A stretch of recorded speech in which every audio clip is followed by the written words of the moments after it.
happened in 2019 elections, where at a point INEC said, look, we are sending this directly, we have all it takes, you will decipher the result of the election the instant it is casted. What happened later?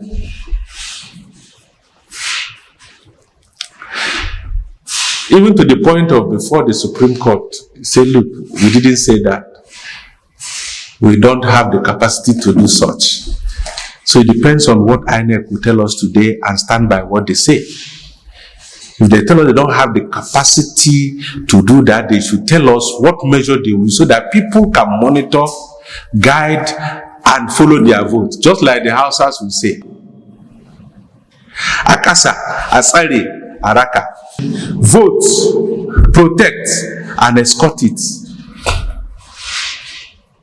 That's their language. Kakasa, vote. Kasari, protect. Karaka, follow it to the point where it will be counted.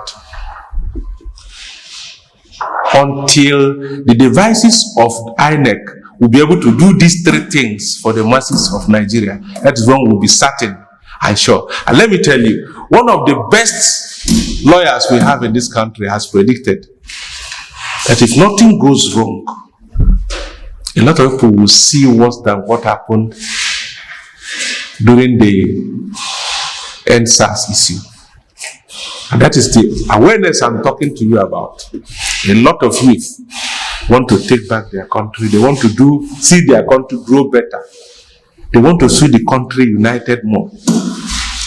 They want to see bridges built. You know, all these lands are what every political party is using. Some want to build a bridge.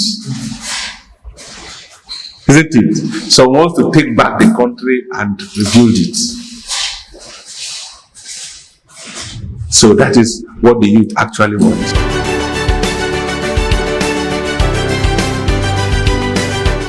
Well, not as much as you do, because you should know them. This is your constituency too, and you're a journalist. So, but I think from the little I know, I'm still in PDP, and I know that Mekiwe is running in PDP. I know that Obi-Nwankwo is running for ABGA. I know that Lillian Orobu, just like you said, is running for Labour Party. And then the young man you said is YPP. Actually, those are the ones that I've seen, maybe that have come, you know, to seek for one advice or the other. But at the end of the day, the decision lies with the people. Power belongs to the people.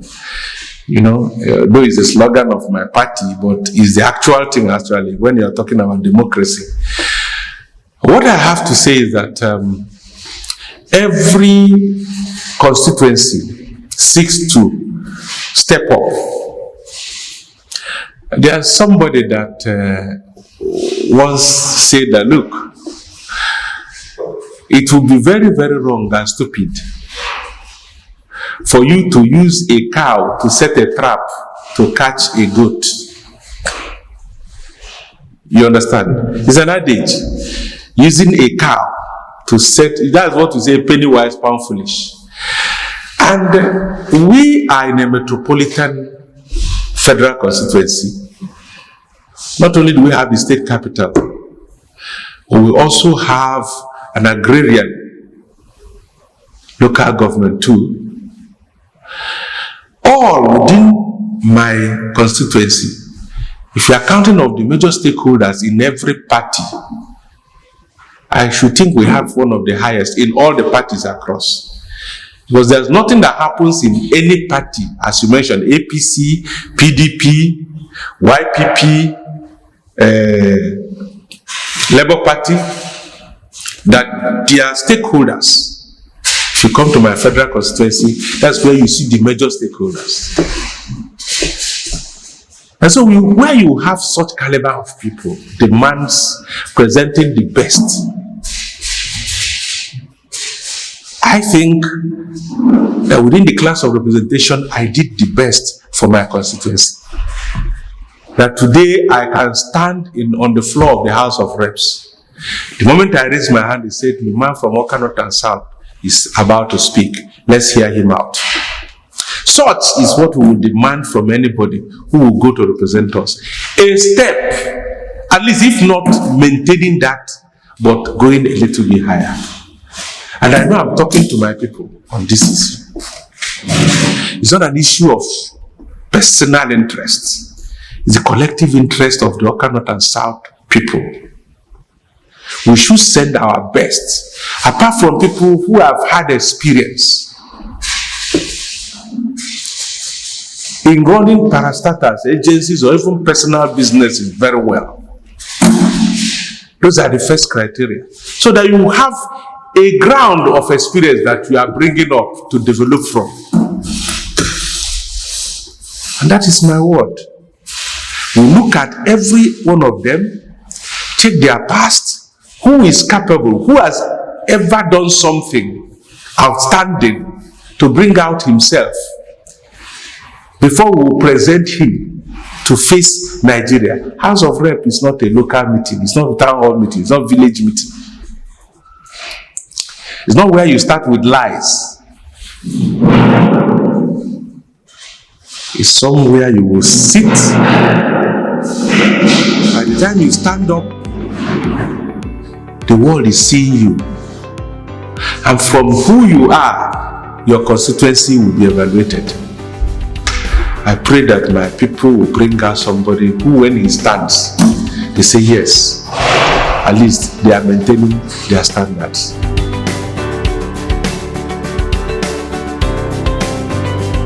I don't really have anybody in mind. But just like you, who is also part of this constituency, I know you must have gone through the track records. And if I ask you today, from the track records, experience, capability, all those are very important. You should be able to tell me yes based on those figures.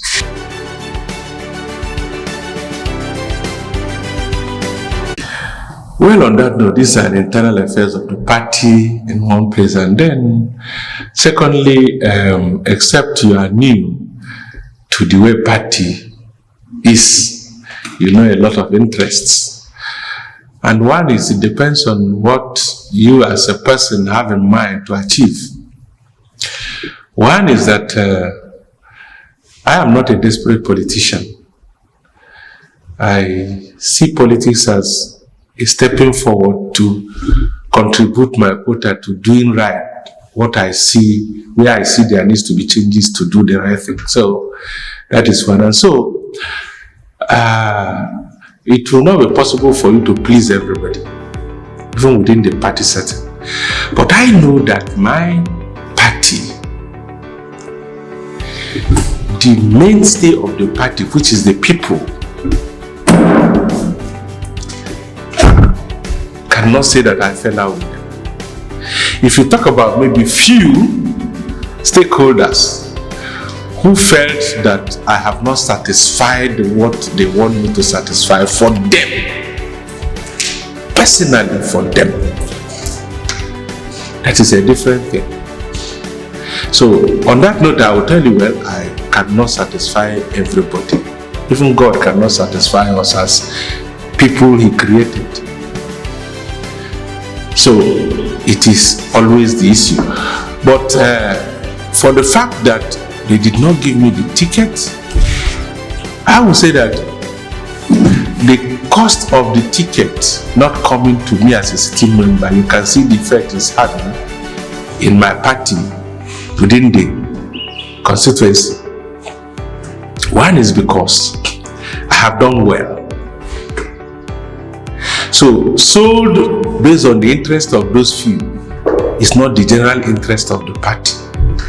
Secondly, the nature of the primaries, the way it was conducted, played a major role. If the primaries was done with the super delegates, the whole delegates as we know them, the masses, the party we are talking now, can now express themselves. But where it is by a selected few which were installed by the same stakeholders that believe that without them, nothing happens. I would rather fail there than fail the generality of the people. And that is a choice. So that's why I tell you from inception that I'm not a desperate politician.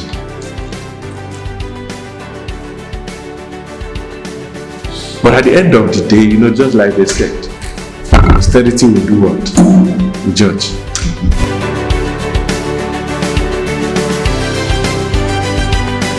Actually, I was invited to come for the ticket. Okay. After our primary elections in the PDP, I was invited to come. We were at the point of negotiation when they purportedly said they are doing primaries and enlisted me, even when I'm still negotiating on that issue. So when I saw the way it was moving, I pulled back. So no matter the, but that was why I didn't give any ear to whatever that went about selling. You understand? Until I want to, I will still make my positions clear. Any day I want to leave where I am, I will state it categorically and people will see it. And by the way, there are chances of other things happening in other places, so one should not have his door closed.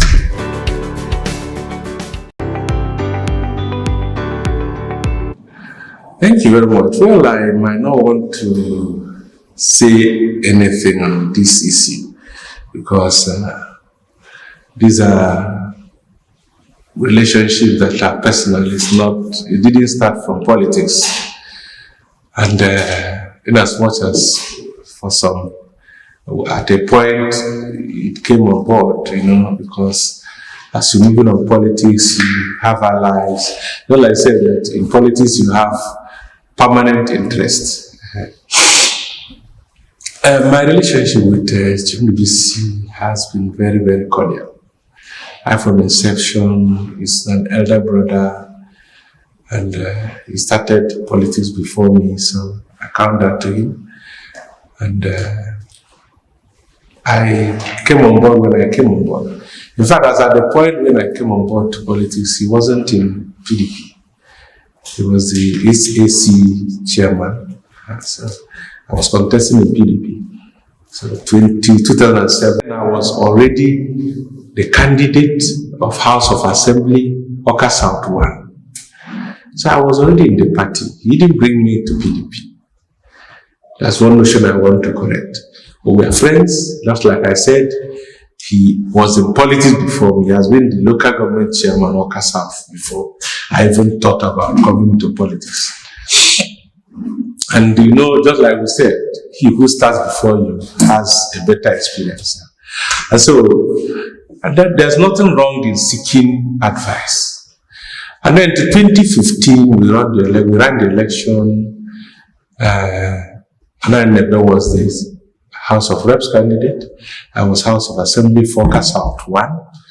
And then Uche was the senatorial candidate central. And so we went around, we did our campaigns. They won, I lost, and I went back to my business wholeheartedly.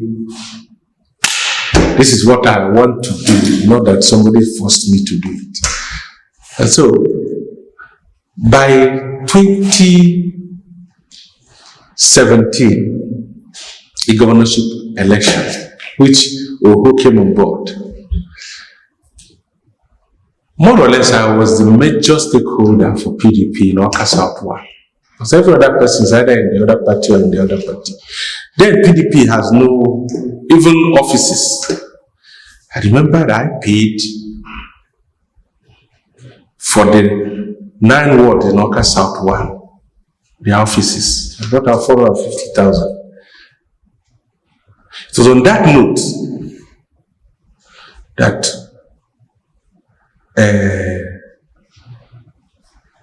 Chief Nibisi came on board. By then, I think he had a little issue in ACN with ENGR and the rest of them. So, and then we started forging ahead. And most of the times, even when it comes to Oka South 1, what is that? Or even Oka South as everyone.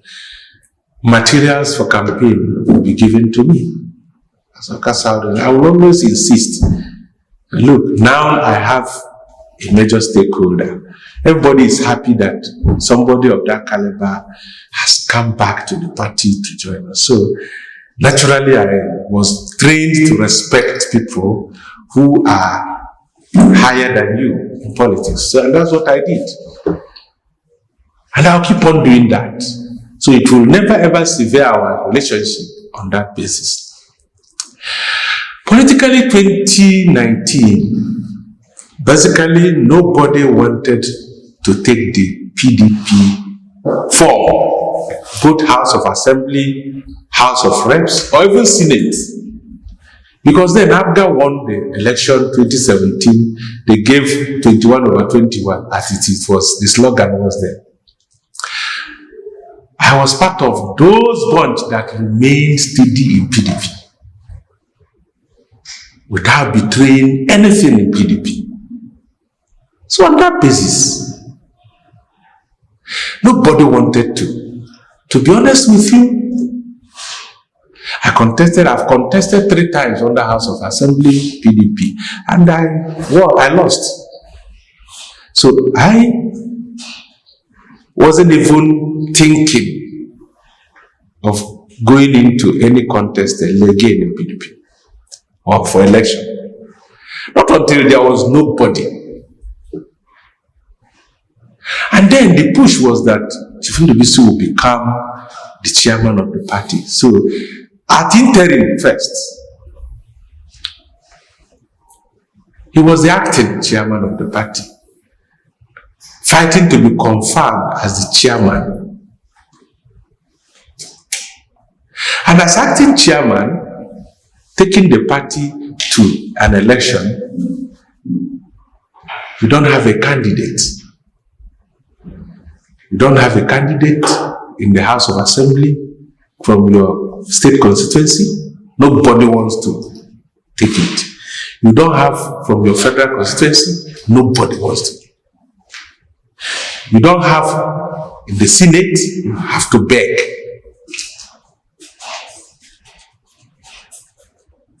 Like I always tell people, I was playing tennis at Banhill, and he called me, say, please.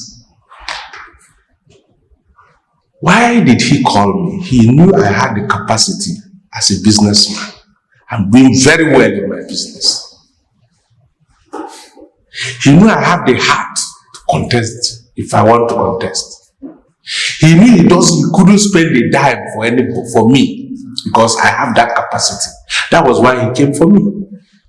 He begged, he called, he begged. On a Saturday morning, that I should please, because by Monday, there will be a closure on taking forms. He called me on a Saturday and begged me to go and take that form. If not for it, let me enlist my name. So that he will save his face as the acting chairman, that he had a candidate. That was the genesis.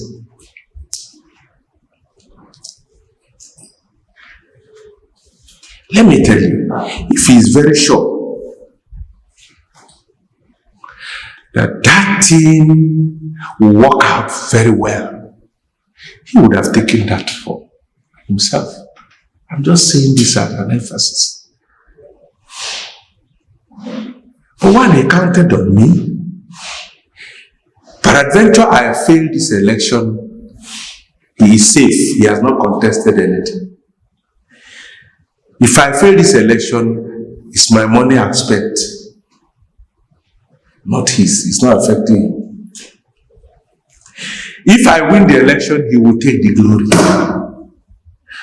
Based on those 3 pillars, that was why he sought me. I wasn't the first person he sought. He sought from Wakanoff, nobody agreed. He went to Busy, nobody agreed. I can mention names. When he came to me, he told me plainly, for face saving, I should take it up. I reluctantly traveled to Abuja on Sunday. I picked Darlington Ekweli from Amikutu. I said, come, let us go.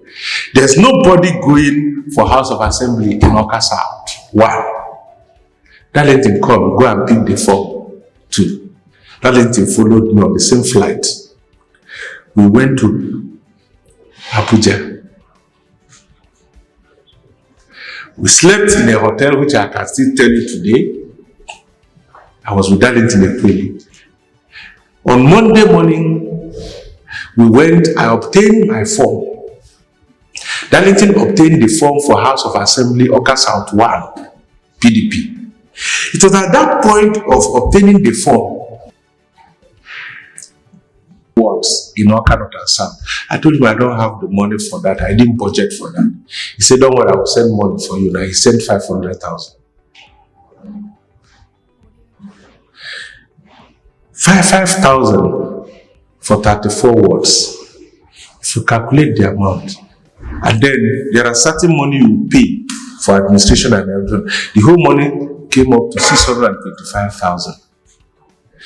I now completed it and bought the form, 3 ad hoc delegate form. I'm surprised that when I came back, the news was that he bought the form for me. And within 2 weeks, when we finished filling the form, submitted it the next day, because we had an ultimatum for closure of submission on Tuesday. So I bought on Monday, filled it, came back that Monday, filled it, and went back with it on Tuesday. It was on that flight that we got the announcement that Sheriff was removed. It was on that flight that day that we got that news. That was where PDP started heating up. And so, apart from this, we went through the elections, went through the campaigns. Why I'm telling this because, a lot of things have been said, a lot of notions have been expressed. As at the time I came on board, after filling the form, there was nobody, the party was scattered. The party was so scattered that the first line of design, the first campaign design was that I should start spending so that the party will rejuvenate. And I didn't look back. From the point when that form was submitted, people who are in the party will tell you that the party came up alive, especially in Awka North and South Federal Constituency. I was already a candidate, preparing. And let me tell you, even within that period,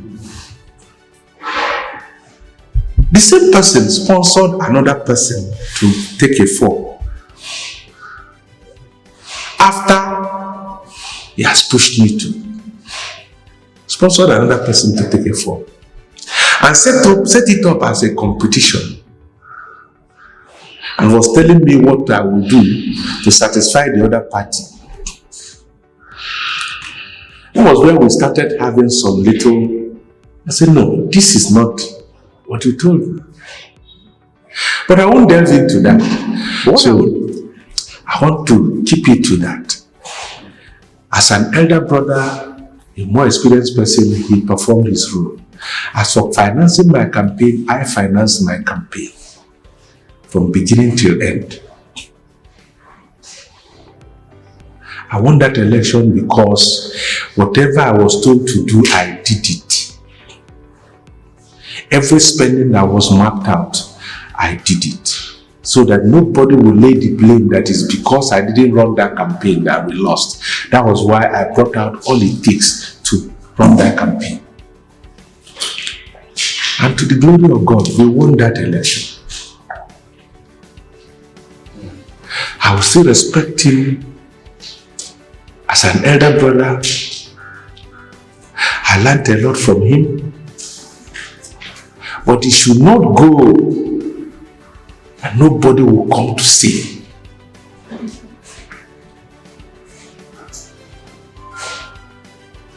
that he ran that election. I ran that election. All my team today can attest to that, and that is why when those issues came up, it was my team that reacted first, because most of them are part and parcel of what transcended in that election. So I just want to set the record straight. We don't have any disagreement, but you know, sometimes political disagreements come. It's not always, we follow the same trend. Sometimes we see things differently. Maybe now we are seeing things differently, but it doesn't stop us from tomorrow seeing the same thing like it was. So that is where I want to stop there. Okay. Because I am yet to see. Of course, like I said, you cannot satisfy everybody. There must be, out of every 12, there must be a Judas. So, but I think on my own side is the majority. Okay. So thank you very much on this interview.